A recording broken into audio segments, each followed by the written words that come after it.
መንፈስ ቅዱስ አሜን። ሰላም እግዚአብሔር ያብዛልኩም።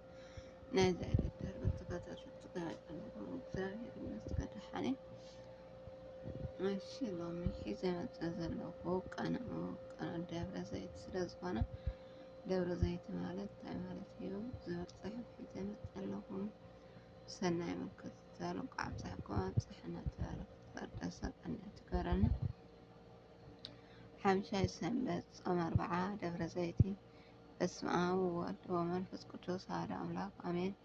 ደብረ ዘይቲ ሓምሻይቲ ሰንበት ደብረ ዘይቲ ነገረ ምጽአት ክርስቶስ ሕልፈት ዓለምን ኣብ ዓመት ብዛዕባ ዳግማይ ምጽአት ጎይታናን ኣምላክናን መድሓኒትናን ኢየሱስ ክርስቶስ ከምኡ'ውን ሕልፈት ዓለም ብፍሉይ ንዝክረሉ 3 ግዜያት ኣለዋ። እቲ ሓደ ኣብ ወርሒ ጳጉሜን ክኸውን ከሎ እታ ካልኣይቲ ድማ ኣብ 4-6 ሕዳር ዘሎ ደብረ ዘይት ዝበሃል ኣሎ። እቲ ሳልሳይ ድማ መበል ሓምሻይ ሰንበት ናይ ዓብይ ጾም ደብረ ዘይት እናተባህለ ዝፅዋዕ እዩ። ደብረ ዘይት ማለት ዘይቲ ዝርከቦ ኣውሊዕ ዝበቁል እምባ ማለት እዩ። እዚ እምብዛ እዚ ኣብ ከተማ ኢየሩሳሌም ብወገን ምስራቅ ዝርከብ ኮይኑ ካብ ኣደባባይ ወይ ሜዳ ቤተ መቅደስ 75 ሜትሮ ብራክዮ ይርከብ። እዚ ቦታ እዚ ካብ ጥንቲ ጀሚሩ ህዝቢ እስራኤል ካብ ላዕላይ ገሊላን ታሕታይ ገሊላን ሕጊ ኦሪት ንምፍፃም በዓል ንምክባር ኣብ ዓመት 3 ግዜ እናመፁ ዝሓድሩላ ቦታ ስለ ዝነበረት ምሕደር ገሊላ ተባሂሉ ይፅዋዕ። ቅዱስ ዳዊት ካብ ወዲ አብሰላም ሃዲሙ ናብ ደብረ ዘይቲ ደየበ ይብል። 2 ሳሙኤል ምዕራፍ 15 ፍቅዲ 30-32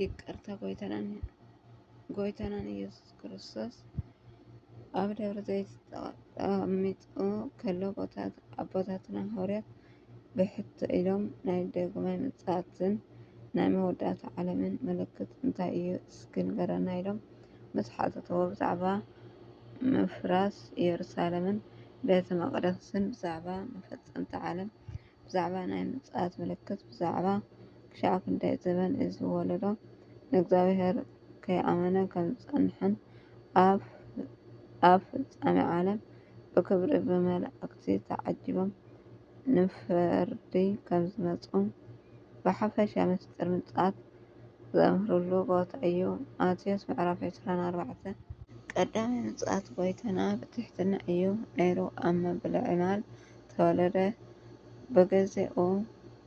ብገዛ ወገን ኣይሁድን ኣብ ፍርዲ ቆመ ክጽፍዕዎ ክዳኑ ክገፍዎ ኣክሊል ክደፍእሉ ኣእዳውን ኣጋሩን ክሽንክርዎ ኣብ መስቀል ክሰቅልዎ ከለዉ ስቕ በለ። ቅዱስ ዮሃንስ ኣፈወርቂ ነዚ ስቃያት ክገልጽ ከሎ እንታይ ዓይነት ትዕግስቲ እዩ ቀርኒ ከለዉ ዘይዋጋእ በጊዕ እንታይ ዓይነት ትዕግስቲ እቲ ኣብ ቅድሚ ዘጨወሉ ስቕ ዝብል በለ። ነቢ ኢሳያስ እውን ኣብ መጽሓፍ ምዕራፍ 53 ምስክርነት መን ኣመኑ ኣብዚ ነገር እዚ ሓይሊ ቅልጽምን እግዚአብሔር ከም ዘሎ ንመን ተጋሃደሉ ንሱ ግን ብስሪ ገበና ቆሰለ። ኩላትና ከም ተባረርና ባጊዕ ነበርና ነፍሲ ወከፍ ንናብ መንገዱ ዘንበለ እግዚአብሔር ከዓ ኣበሳ ኩላትና ኣብኡ ኣብ ደቃ መከራ ጸገበ ግን ከርእሱ ኣውረደ ብትሕትና ተቀበለ። ኣፈውን ኣይከፈተን። ከምቲ ናብ መሕረዲ ዝከብክብዎ ገንሸል ከምቲ ኣብ ቅድሚ መቅዛት ስቕ እትብል በጊዕ ኣፉ ኣይከፈተን በለ። እዚ ኩሉ ኣብ ቀዳማይ ምጽኣት ዝኾነ እዩ። ዳግማይ ምጽኣት ግን ብክብሪ ብእልፊ ኣላፋት ቅዱሳን መላእክትን ተዓጀበ። ብከበብቲ ሰብኣት ብግርማ መለኮት ብምስጋና እዩ። ነዚ ዳግማይ ምጽኣት መንገዲ ዝጸርግ ምልክታት ገለ ካብቶም ሎሚ ንዕዘቦ ኣለና። ኣነ ክርስቶስ እየ እናበሉ ብዙሓት ብስመይ ክመጹ እዮም እሞ ብዙሓት እውን ከስሕቱ እዮም ከም ዝበለ ናይዚ ምልክት ቅድሚ ሕጂ ብስም ክርስቶስ መጺኦም ነይሮም። ብሕጂ እውን ብዝገደደ ክመጹ እዮም። ብስም ክርስቶስ ትካላት እምነት ዝመስረቱ ክርስቶስ ብሕልምን ራእይን ተገሊጹለይ እናበሉ ዝመጹን ዘለውን ኣዝዮም ብዙሓት እዮም። መሰሓሕቲ ብምዃኖም ድማ ንከይስሕቱና ክንጥንቀቕ ኣብ ሃይማኖትና ጸኒዕና ከንቀውምን ዕቁብ ከይስተኩም ተጠንቀቁ ኢሉ የጠንቅቐና። ወገን ወረወገን ክሰምዖም ህዝቢ ናብ ህዝቢ መንግስቲ እውን ናብ መንግስቲ ክለዓል እዩ። ሃገር ምስ ሃገር ኣብ ውሽጢ ሃገር ነንሕድሕዶም ኣብ መንጎ ስድራ ቤተሰብን ኣብ ሓደ ስጋ ኣብ መንጎ ስድራ ቤተሰብን ኣብ ሓደ ሰብ ስጋን ነፍስን ወገን ፍልይን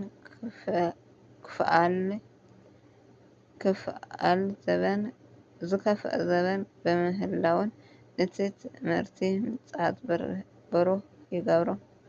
ኣብ ቦታኡ ድማ ጥሜትን ፌራን መንቅጥቃጥን ምድርን ክኸውን እዩ። ከም ዝበለ ብተፈጥሮን ሰብ ብዝሰርሖ ህልቀት ህዝቢ ብምንቅጥቃጥ ምድሪ ብዝከፍአ ሳዕቤን ብዝቕልጥፍ ተርእዮን ሎሚ ዓለም ተናወጽ ምህላዋ ርዱእ እዩ።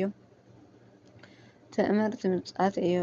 ምዕባለ ዘበን ኣብ ዝተባሃለሎ ግዜ ክብሪ እክልን ማይን ድርቅን ጥምየትን ዓጸቦን ሕማምን ተላጋቢት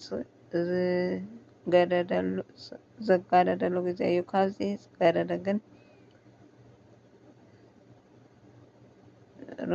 ነፍሲ ጥሜት እንጀራን ጽምአን ማይን ዘይኮነስ ረሃብ ቃል እግዚኣብሔር ምህላው እዩ።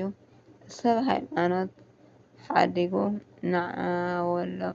ንዕውሎም ዝተገዝአሉ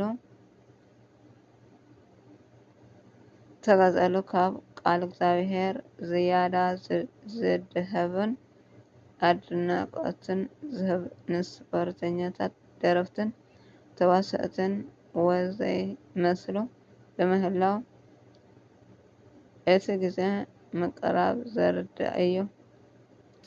ቅዱስ ዳዊት ኣብ መዝሙር 49:3-6 ኣምላክ ኣማልክቲ እግዚኣብሔር ነቢ ብውጻእ ለምድሪ እግዚኣብሔር ገሃድ ይመጽእ ወአምላክሁ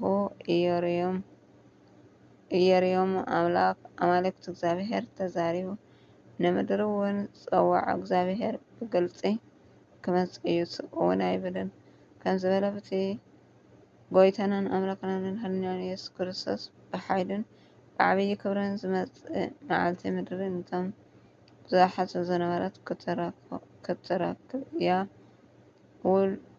ውሉድ እጓል እመሕያው ክርስቶስ ብዝፈርሕ ግርማ ክገለጽ እዩ። ሽዑ መወዳእታ መፈጸምታ ዘይብሉ ንባዓትን ከም ማይ ክረምቲ ክውሕዝ እዩ። መስተ መብረቕ ዝሰንብድ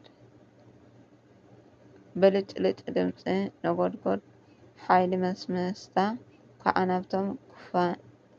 ናብኣቶም ክፈኑ እዩ። እዚ ከዓ ሰይፊ ዝስይፉ ዝቁረፁን ዝፈላለዩን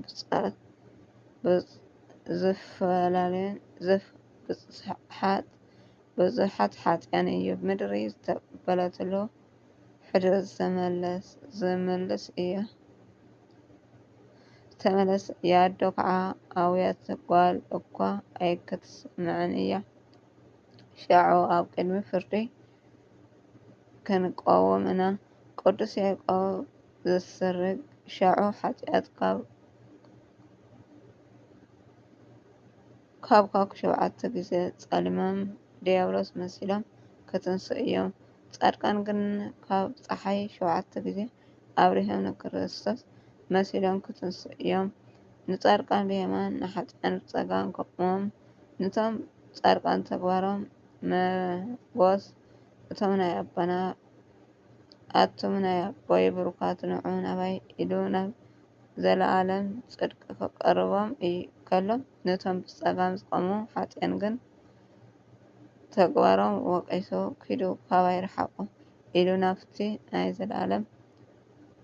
ዘለኣለም ዲን ክሰቆም እዩ። እሞ ከዓ ንሕና ህዝቢ ክርስቲያን እታ መዓልቲ እቲኣ ክሻዕ ክንድዚ ተፍርሕ ካብ ኮነት ንመዓልቲ ጎይታ ከመይ ኮይና ክንጽበ ይግበአና። እምበኣርከስ ጎይታኩም በየናይ መዓልትን ከም ዝመጽእ ኣይትፈልጡን እሞ ንቑሑ ከም ዝበለ ማቴዎስ ምዕራፍ 24 ፍቕዲ 42 ግን መወዳእታ ኩሉ ነገር ቀሪቡ እዩ። ስለዚ ርእስኩም ግትኡ ንጸሎት እውን ንቑሑ። ቀዳማይ ጴጥሮስ ምዕራፍ 4:7 እናተባህለ ንሕና ግን ነቲ ንቑሕ ዝበለ ቃል ዝዘንጋዕና ንመስል እሞ ደኣ ከምታ መዓልቲ ፍርዲ ኣብቲ መዓልቲ ፍርዲ ንዝቐረበልና ሕቶ ምላሽ ንምሃብ ድልዋት ድና ነታ መዓልቲ ብሓቂ ከምዚ ዘለናዮ ድና ክንጽበያ ኣይፋሉን። ህዝቢ ክርስቲያን ነቲ ኩሉ ዝተዋህበና ስምዕታ ከነስተብህለሉ ይግበአና። ሎሚ እዚ ዘለናዮ ዘበን ምጽኣት ዝቐረበሉ ምድሪ ዝረክሰትሉ እዩ። እዚ ሰዓት ንዳንኤል ብትንቢት እቲ ቃል ትንቢት ሓትሚ ዕጽው ዝብል ንዮሃንስ ድማ ኣብ ራእይ እቲ ናይ ዘበን ፍጻሜ በጺሑ እዩ እሞ ነቲ መጽሓፍ ገንጸሎ እቲ ዝቀደስ እዚ ይቅደስ እቲ ዝረከሰ ኣብዚ ይርከስ ይብል። ሎሚ ዓለም ብጐደለት እምነት ብገቢር ኃጢኣት ረኪሳ እያ። እዚ ኩሉ ዝተተንበየ ትንቢት እውን ይፍጸመሎ እሞ ምስ መን ኢና ዘለና? ምስ እግዚኣብሔር ወይ ምስ ዓለም? ከምቲ ሐዋርያ ቅዱስ ጳውሎስ ኣብ ናይ ሮሜ መልእክቲ ኩሉ ዝተጻሕፈ ልተገሰጸ እዚአን ተጽሒፉ ኩሉ ንትገሰጸን ንምህሮን እዩ ዝጽሕፍ።